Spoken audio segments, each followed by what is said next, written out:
मैं सेवा कुंज का वृक्ष हूँ और आज मैं सुनाने जा रहा हूँ श्री गौर सुंदर के पार्षद श्री श्यामानंद प्रभु की पावन कथा। मैंने इस कथा की घटना क्रमों केवल देखा ही नहीं अपितु जिया है। आज से 500 वर्ष पूर्व नदिया क्षेत्र के किसी कोने में हो रहे हरिनाम संकीर्तन की गूंज मैंने ही सुनी है। महाप्रभु के युगल चरणों में बंधे नूपुरों की रुंझुन को भी मैंने ही सुना है। वृंदावन की पावन धरा पर षड गोस्वामियों के कठोर तप का साक्षी भी मैं ही रहा हूँ। इसलिए कथा आज सभी के समक्ष पूर्ण अधिकार से कहने जा रहा हूँ। ये कथा प्रारंभ होती है महाप्रभु के अप्रकट होने के उपरांत। दंडकेश्वर ग्राम में कृष्णमंडल तथा दुरिका नामक दंपति निवास करते थे। दुर्भाग्यवश उनकी जो भी संतान होती वो अल्पावस्था में ही मृत्यु को प्राप्त हो जाती। इस प्रकार श्री दुरिका देवी की कोख से अनेक बालक जन्मे, परंतु सभी अल्पायु। फिर श्री कृष्ण की अहेतु की कृपा के फलस्वरूप मध पूर्णिमा के शुभ अवसर पर एक तेजस्वी बालक का जन्म हुआ। माता पिता ने अपने पुत्र का नाम दुखी रखा। बालक दुखी सदा से ही खेल और संसार के व्यवहार से विमुख रहता। जब दुखी 20 वर्ष के हुए तब उन्होंने अपने माता पिता से अनुमति प्राप्त की। श्री हृदय चैतन्य दास से दीक्षा लेने के विचार से अंबिका ग्राम की ओर प्रस्थान किया।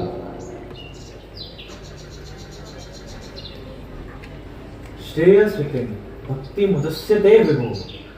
इस प्रकार ब्रह्मा जी भगवान से प्रार्थना करते हुए कह रहे हैं कि हे विभो, सभी रूपों में आपकी भक्ति ही श्रेष्ठ है, परंतु जो भक्ति मार्ग का त्याग कर अन्य मार्गों का चयन करता है उन्हें केवल व्यर्थ का कष्ट ही भोगना पड़ता है तथा उनके हाथ कुछ भी नहीं लगता। आज की हरि चर्चा को मैं यही विश्राम देता हूँ। हरे कृष्णा कृष्णा कृष्णा हरे हरे, हरे राम राम राम हरे हरे। वत्स, तुम कौन हो? आज से पूर्व तुम्हें अंबिका ग्राम में कभी नहीं देखा। महाराज, मैं दुखी हूँ। दंडकेश्वर ग्राम से यहाँ आपसे गुरु मंत्र प्राप्त करने आया हूँ। दुखी? आपका नाम दुखी है? जी। बड़ा विचित्र नाम नहीं है? मुझसे पूर्व मेरे माता पिता की जितनी भी संतानें हुई वे सभी अल्पायु रही। इसी कारण ग्राम की कुछ वृद्ध स्त्रियों ने मेरा नाम दुखी रख दिया ताकि मुझ पर यमराज का प्रकोप न हो। दुखी, तुम गुरु मंत्र तो प्राप्त करना चाहते हो, परंतु क्या तुम हमारी प्रणाली से अवगत हो? जी महाराज, अपने गांव में भी मैं प्रतिदिन अनेक वैष्णवों से महाप्रभु और उनके पार्षदों की लीला सुनता आया हूँ। उत्तम, मैं तुम्हें अवश्य ही गुरु मंत्र प्रदान करूंगा दुखी। इससे पूर्व मैं तुम्हें एक सेवा देता हूँ। आज्ञा करें गुरुदेव। मेरे गुरुदेव पूज्य श्री गौरीदास जी ने मुझे उनके द्वारा सेवित ठाकुर श्री निताई गौर सुंदर की सेवा प्रदान की थी। मेरे ठाकुर के पुष्प श्रृंगार के लिए मैंने समीप में ही बगीचे का निर्माण किया है। अतः मैं चाहता हूँ कि तुम नियम पूर्वक उस पुष्प वाटिका में जल सिंचन की सेवा करो, जिससे प्रभु के सेवार्थ पुष्पों की कमी न हो। इस सेवा के पश्चात मैं अवश्य ही तुम्हें दीक्षित करूंगा। जो आज्ञा महाराज।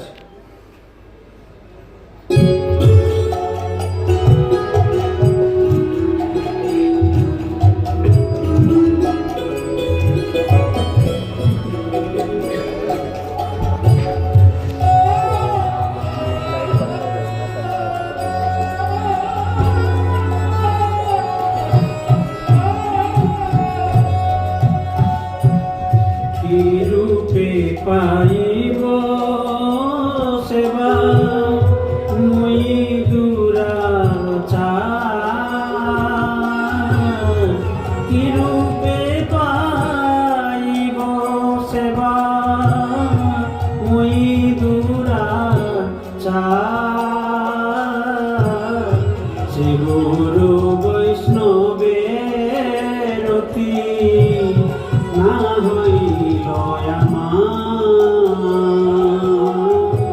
শ্রী গুরু বৈষ্ণবের কি না হইল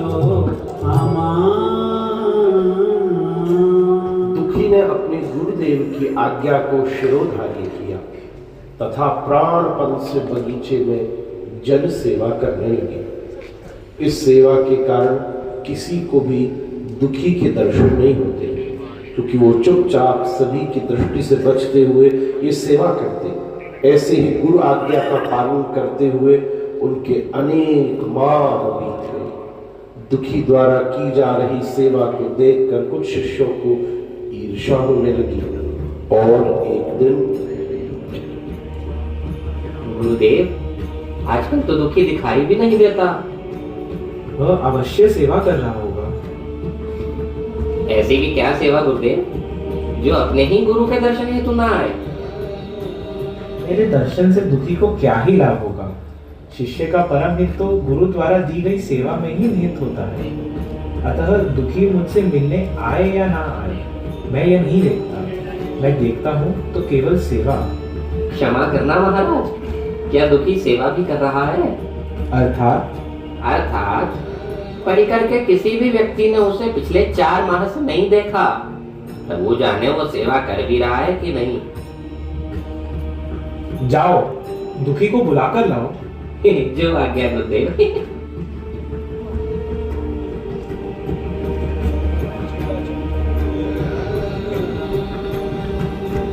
दुखी, तुम पुष्प वाटिका की भली भांति सेवा कर रहे हो ना?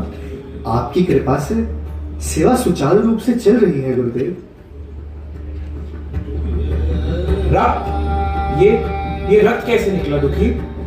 कुछ नहीं गुरुदेव, ये तो बस छोटा सा घाव मात्र है। हे कृष्ण, तुम्हारे शीश पर बहुत गहरा घाव हो चुका है पुत्र, और इस घाव में कीड़े भी भर चुके हैं। आप चिंता मत करिए महाराज, ये घाव तो बस जल से भरी मटकी को उठाने से आया है, परंतु मैं बिल्कुल ठीक हूँ। भला आपकी आज्ञा का पालन करते हुए मुझे कैसा कष्ट हो सकता है? वाह, तुम्हारी सेवा भावना अद्भुत है पुत्र। तुम्हारे जैसे विलक्षण शिष्य को दीक्षा से और वंचित रखना उचित नहीं होगा। आओ पुत्र, मैं तुम्हें गुरु मंत्र प्रदान करूं।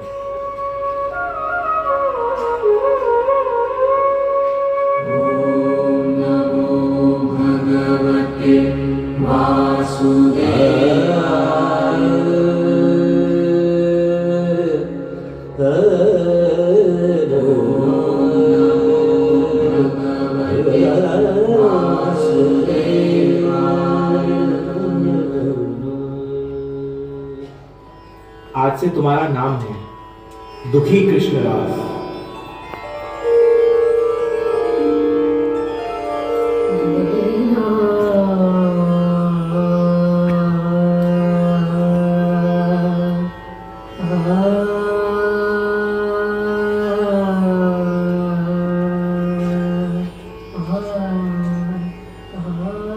वत्स, अब तुम वृंदावन की ओर प्रस्थान करो।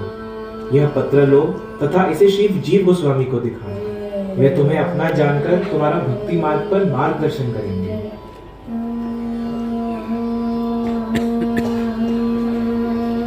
हाथ में पत्र और हृदय में पात्रता लेकर दुखी कृष्णदास ब्रजमंडल की ओर चल पड़े।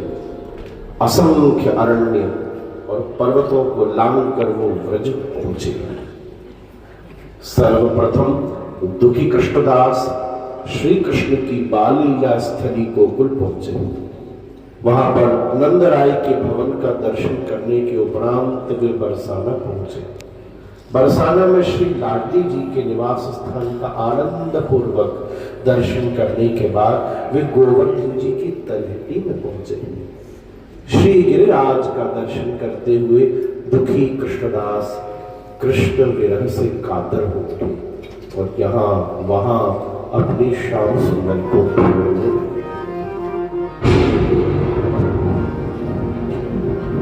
गिरिधर गोविंद गोपाल धन घनश्याम नंद लाला गोविंद कुमार घनश्याम नंद लाला मनमोहना मधुसूदना हे माधवा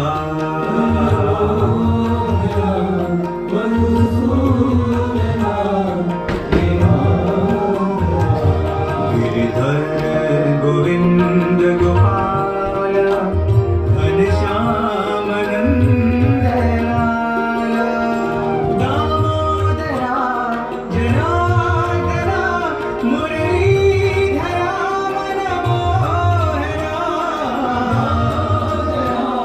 जनार्दना मुरलीधरा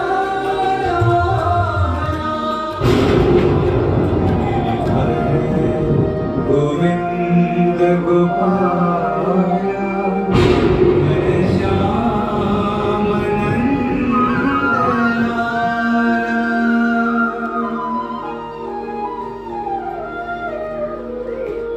जी वैष्णव कौन है?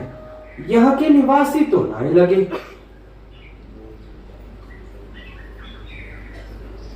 कहाँ करूं? इनके माथे को तिलक तो रघुनाथ दास गोसाई जैसो है, शायद उन्हीं के परिचित होंगे। मैं गोसाई जी को बुला कर लाता हूँ।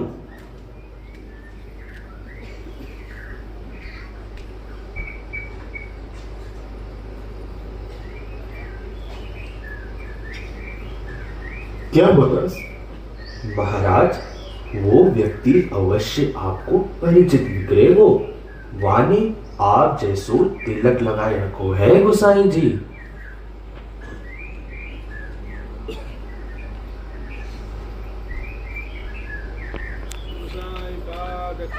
जय।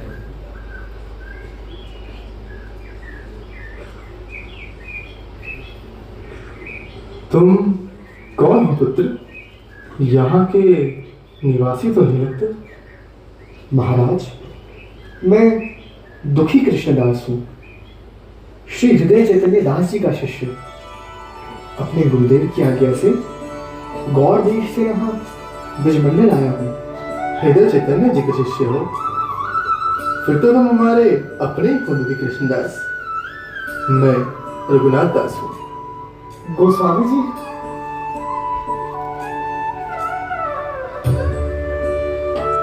श्रीपाद रघुनाथ दास गोस्वामी ने दुखी कृष्णदास को राधा कुंड के दर्शन कराए तथा उन्हें वृंदावन का मार्ग बताया।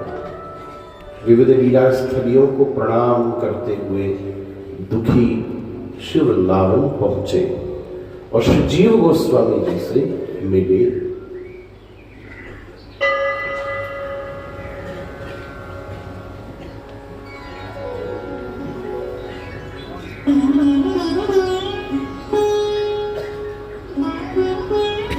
राधे राधे बाबा। जय राधे। जे दुखी कृष्णदास है महाराज। रघुनाथ दास गोसाई जी ने इन्हें आपके समीप भेजो है। दुखी कृष्णदास श्री हृदय चैतन्य जी के शिष्य ना? जी।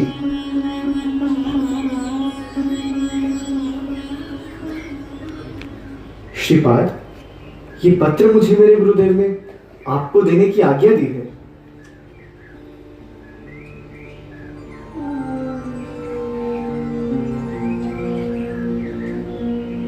दुखी, तुम्हें गौड़ीय शास्त्रों का अध्ययन मैं अवश्य करवाऊंगा। कल से तुम नरोत्तम दास के साथ ही अध्ययन प्रारंभ करना। जो आज्ञा गोस्वामी जी। कोई प्रश्न है? पूछो दुखी। श्रीपाद, आप वैष्णवों की कृपा से मैं वृंदावन तो आ गया, परंतु मैं जानना चाहता हूँ कि वृंदावन का स्वरूप कैसा है। वृंदावन का स्वरूप बिल्कुल श्री कृष्ण जैसा है, दिव्य और चिन्मय। दुखी, संपूर्ण ब्रजमंडल सरोवर में खिले हुए किसी उत्तम कमल के समान है। इस कमल की एक पंखुड़ी बरसाना है तो दूसरी गोवर्धन, एक जावट है तो एक गोकुल, और इस कमल के मध्य में है योग पीठ, जहाँ सदा युगल सरकार विराजमान रहते हैं। यहाँ पर रहने की पद्धति क्या है? वृंदावन में किशोरी जी का होकर ही रहा जाता है दुखी। अन्यान्य क्षेत्रों में तो गाय के खुर के समान भूमि भी अपनी रख सकती है, परंतु यहाँ पर बड़ी से बड़ी भूमि का स्वामित्व प्राप्त करने पर भी यही भाव रहता है कि ये सारा क्षेत्र श्री राधा दामोदर का है, इसीलिए यहाँ रहो तो उनके बनकर रहो। प्रिया प्रियतम का कैसे बना जा सकता है? सेवा से। किसकी सेवा से श्रीपाद? साधु, वैष्णव, धाम, नाम, या तो इन सब की सेवा करो या कम से कम किसी एक की सेवा, परंतु पूर्ण निष्ठा के साथ। मैं किसकी सेवा करूं गोस्वामी जी? तुम किसकी सेवा करना चाहते हो दुखी? जिसकी आप चाहें। श्री धाम की। तुम धाम की सेवा करो दुखी। नित्य प्रति भोर के समय रासस्थली में बुहारी सेवा करो। बुहारी सेवा किस भाव से करूं श्रीपाद? इस भाव से सेवा करो श्री राधा कृष्ण के सुकोमल चरणों में कोई कष्ट न हो दुखी। श्री राधा श्याम सुंदर हर रात्रि श्री वृंदावन की दिव्य भूमि पर अपने नूपुरों को झलंकृत करते हुए रास करते हैं। रास नृत्य के समय उनके चरणों में कोई कंकर पत्थर चुभ न जाए, इस भाव से तुम प्रतिदिन बुहारी सेवा करो। जो आज्ञा।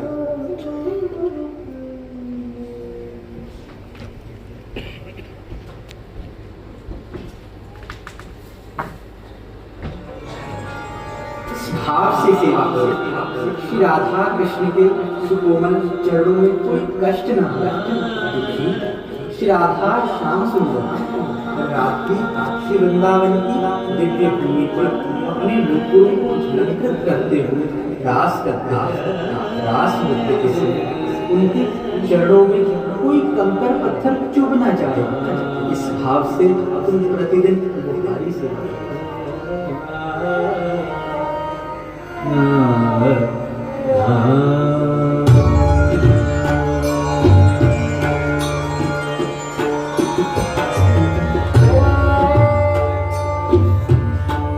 यमुना तट देखे नंदनंदन, यमुना तट देखे नंदनंदन, यमुना तट देखे नंदनंदन, मोर मुकुट मकराकृत कुंडल, पीतवसन तन चर्चित चंदन, यमुना तट देखे नंदनंदन, यमुना तट देखे नंदनंदन, यमुना तट, यमुना तट, यमुना तट देखे नंदनंदन।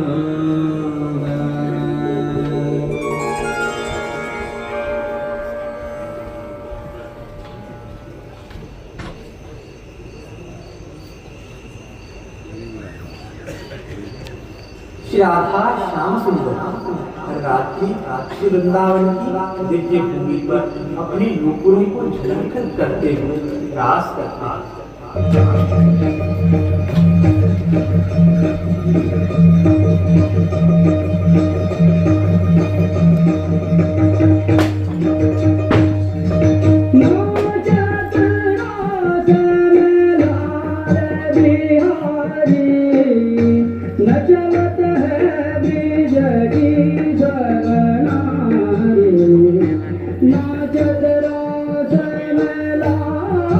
बिहारी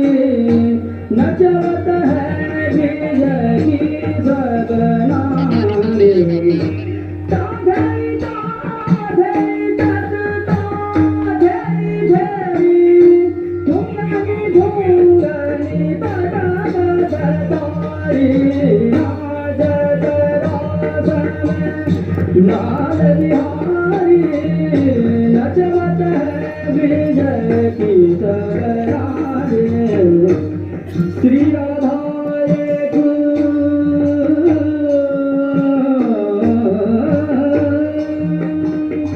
तर जस मिले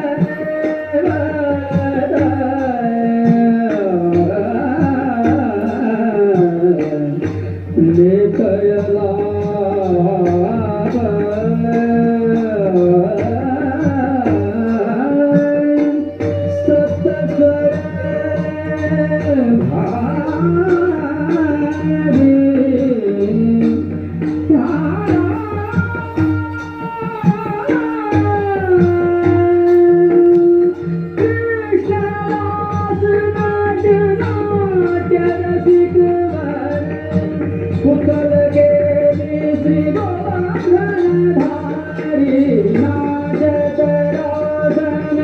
लाल बिहारी नचलत है ब्रिज की सबनारी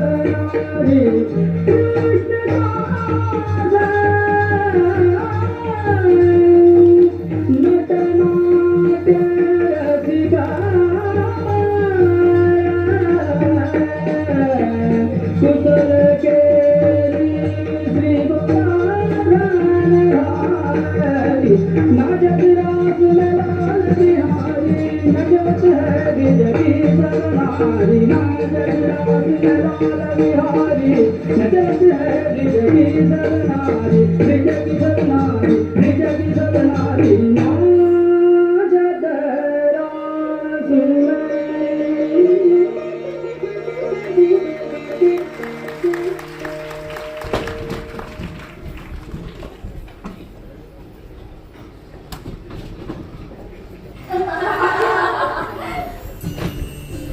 आज रास नृत्य में बड़ा आनंद आया किशोरी जी। काश ये रास की रात कुछ और लंबी होती। देखा राधे, आज कैसे आपको देख देख कर श्याम सुंदर शर्मा रहे थे। हमारी किशोरी क्या कम शर्मा रही थी उन्हें देखकर। आधी रात तो दोनों एक दूसरे को देखकर शर्माने नहीं व्यतीत कर देते हैं, और आधी रात तो रास विलास में क्यों मृग नयनी। बस भी करो सर। पता है, कल मुझे संध्या में कृष्ण गौचारण के समय मिले। फिर रात्रि होने को थी तो आकाश में चंद्रमा धीरे धीरे दिखाई देने लगा। फिर क्या हुआ? कृष्ण ने ऐसे चंद्रमा की ओर देखा और विचित्र सा मुख बनाकर मेरी ओर देखते हुए बोले, तो उसे साची कहूँ विशाखा, इस फूलों के चंद्रमा में वैसी बात ना है जैसे तेरी किशोरी के मुख चंद्र में है। तुम सब अच्छा, अभी के लिहाज परिहास बहुत हुआ। रात तो होने को है। जटिला और कुटिला के आने से पूर्व सब ठीक करो। ललिते, जा मेरी श्रृंगार की पेटिका उठा ला।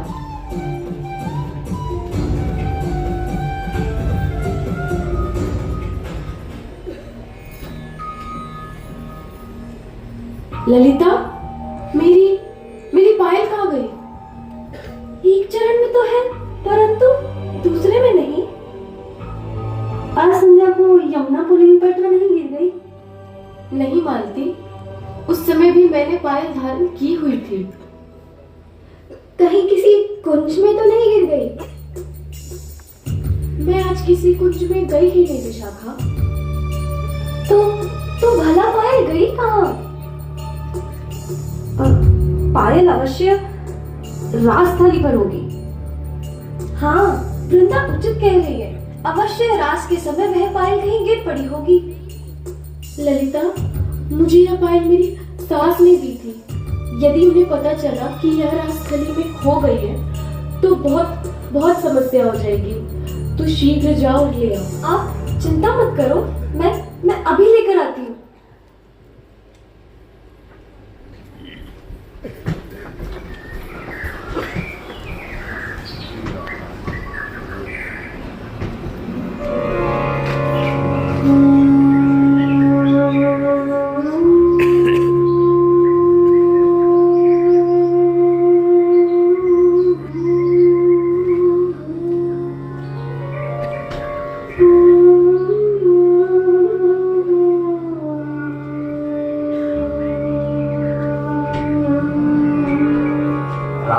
अंत्य के समय उनके चरणों में कोई कंकर पत्थर चुभ ना जाए, इस भाव से तुम प्रतिदिन उधारी सेवा करो।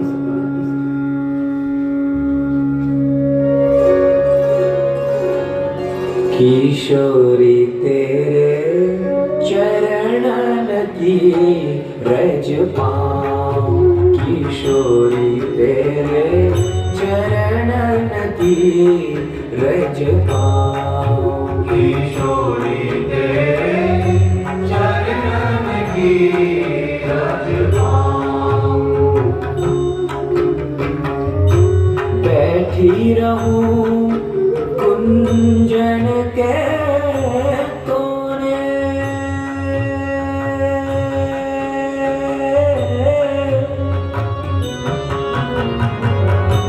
बैठी रहूं कुंजन के कोने, श्याम राधिका गाऊं, श्याम किशोरी तेरे चरणन की रज पाऊं, किशोरी तेरे चरणन की रज पाऊं।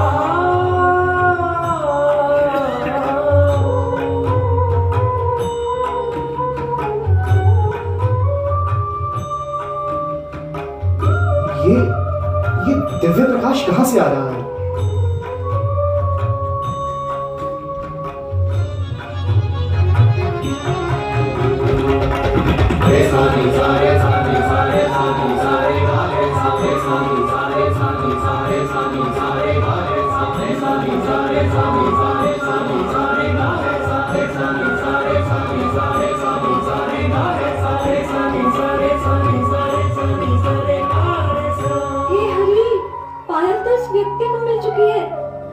इससे वापस कैसे लूं?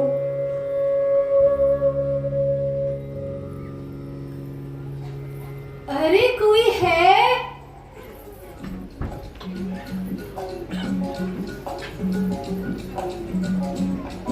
अरे बाबा, तूने यहाँ कोई पायल देखी है क्या? पायल? हाँ, यमुना जी आते जाते मैंने तुझे कई बार यहाँ सेवा करते देखा है बाबा, इसलिए तुझसे पूछ रही हूँ। कैसी पायल और किसकी? मेरी एक नील इंद्रमणि जड़ित स्वर्ण की पायल यहाँ गिर गई है बाबा। पायल तुम्हारी है मैया? हाँ बाबा। एक तो तुम दरिद्र प्रतीत होती हो, ऊपर से वृद्धा भी हो। यदि यहाँ कोई ऐसी पायल होगी भी तो वो तुम्हारी कैसे हो सकती है? अरे पायल मेरी बहुरानी की है। अभी तो कह रही थी कि तुम्हारी है। है तो मेरी ही, पहनती मेरी बहू है। तुम तो जानते ही हो बाबा, आज की बहुएं सास के पास कुछ छोड़ती है क्या? मुझे वो पायल मेरे मायके से मिली थी, परंतु शादी के बाद से मेरी बहू ही पहनती है। क्या सच में पायल तुम्हारी बहू की है? हाँ बाबा, कल संध्या को मेरी बहू यमुना जी से जल भरने आई थी। ना जाने कहां से कोई सिंह देख लिया, डर के कारण भागी और वहीं कहीं पायल गिर पड़ी। यदि तुम्हें मिली हो तो शीघ्र मुझे लौटा दो।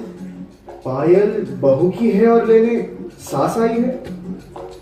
अरे हम सास बहू में बहुत प्रेम है ना बाबा।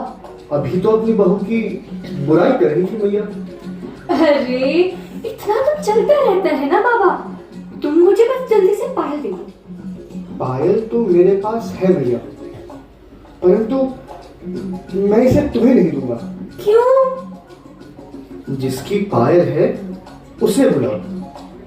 कल को यदि कोई और बोले कि पायल उसकी है तो मैं तो फंस जाऊंगा। तुम अपनी बहू को ले आओ, मैं उसके चरणों में बची दूसरी पायल को देखूंगा और फिर ये उसे लगा दूंगा। अन्यथा मैं नहीं दूंगा। उचित है, लाती हूँ।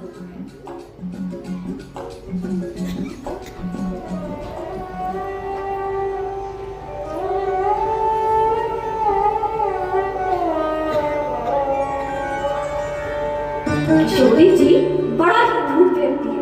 आज तक ऐसा वाक्पटु नहीं देखा। पायल देने को तैयार ही नहीं हो रहा। ब्रह्मांड स्वरूप आपको बुला रहा है। कोई बात नहीं, मैं भी तुम्हारे साथ चलती हूँ।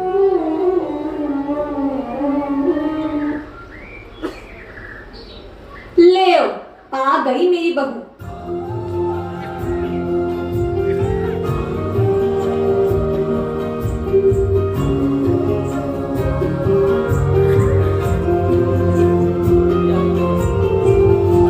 मेरी दूर की दृष्टि कमजोर है मैया।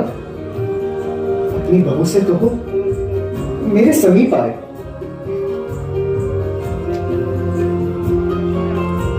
मेरी समीप की दृष्टि भी कमजोर है।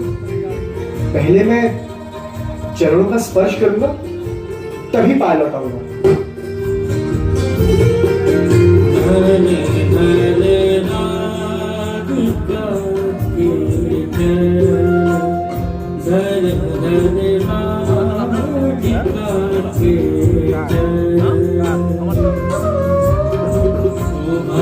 शीतल अति सुखद शीतल अति सुकोमल कमल कैसे चरण श्याम जी की शरण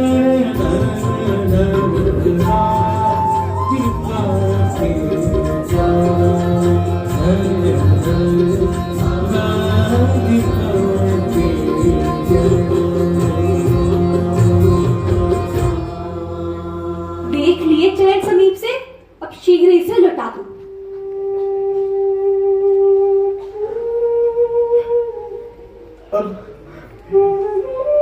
अब नहीं लौटा सकता। अब क्या हुआ? जिन चरण कमलों की छाया मात्र पाने की इच्छा से योगी युगों युगों तक तप करते हैं। जिन चरणों की इच्छा स्वयं हरि रखते हैं, भला चरण के साक्षात नूपुर मिलने पर कौन उसे लौटाना चाहेगा? हमें यह नूपुर लौटा दो और इसके बदले कुछ मांग लो। कहो तुम क्या चाहते हो? दो वरदान चाहता हूं। कहो। पहला, मुझे अपने वास्तविक स्वरूप के दर्शन कराइए।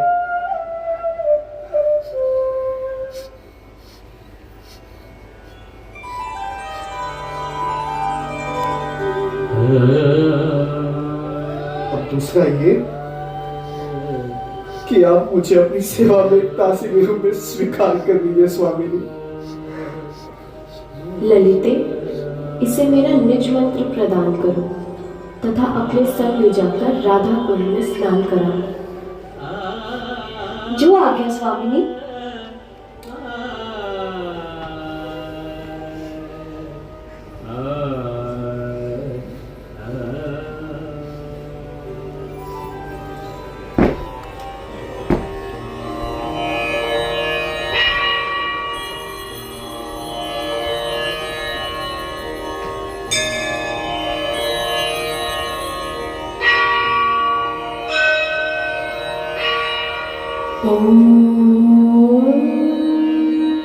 राधा कृष्णाय नमः। ओम राधा कृष्णाय नमः। ओम राधा कृष्णाय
प्रदेयता।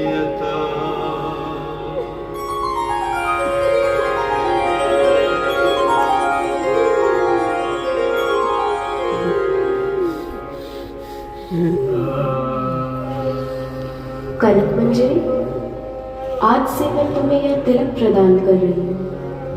संसार में यह नूपुर तिलक के नाम से विख्यात होगा तथा तुम्हारे अनुयायियों द्वारा लगाया जाएगा। मंत्र और तिलक मिल ही गया, अब इसे कोई नाम भी दे ही दो। उचित कहा। आज से तुम्हारा नाम दुखी कृष्णदास नहीं, क्योंकि तुमने मुझ श्यामा को आनंद दिया है, इसलिए आज से तुम्हारा नाम है श्यामा। एक और विशेष बात कनक मंजरी, आज जो कुछ भी हुआ इसके बारे में तुम जीव गोस्वामी के अतिरिक्त अन्य किसी को मत बताना। यदि तुमने बताया तो तत्क्षण तुम्हारी मृत्यु हो जाएगी और मृत्युपरांत तुम्हें किशोरी जी की नित्य सेवा भी प्राप्त नहीं होगी। जो आज्ञा। राधे, हमें विलंब हो रहा है। जटिला कुटिला के जागने से पूर्व हमें निवास पर लौटना होगा। स्वामी जी, मुझे छोड़कर मत जाइए। एक बार को मील जल की बिना रह सकती है, मनुष्य सांस के बिना रह सकता है, पर जिस जीव ने आपके मुख चंद्र के दर्शन कर लिए वह आपके बिना नहीं रह सकता। लाडली कनक, अभी तुम देह का त्याग कर मेरी सेवा में नहीं आ सकती। अभी तुम्हारे द्वारा खूब प्रचार होगा, परंतु तुम चिंता मत करो। जिसके सहारे तुम जीवन धारण कर सको, मैं कुछ ऐसा तुम्हें प्रदान करती हूँ। श्याम सुंदर श्याम सुंदर श्याम सुंदर श्याम राधा श्याम सुंदर श्याम सुंदर श्याम सुंदर श्याम राधा श्याम सुंदर श्याम सुंदर श्याम सुंदर श्याम राधा श्याम सुंदर श्याम सुंदर श्याम सुंदर श्याम।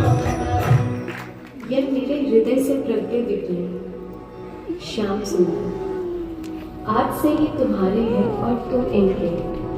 कनक मंजरी, सदा इनकी सेवा करना।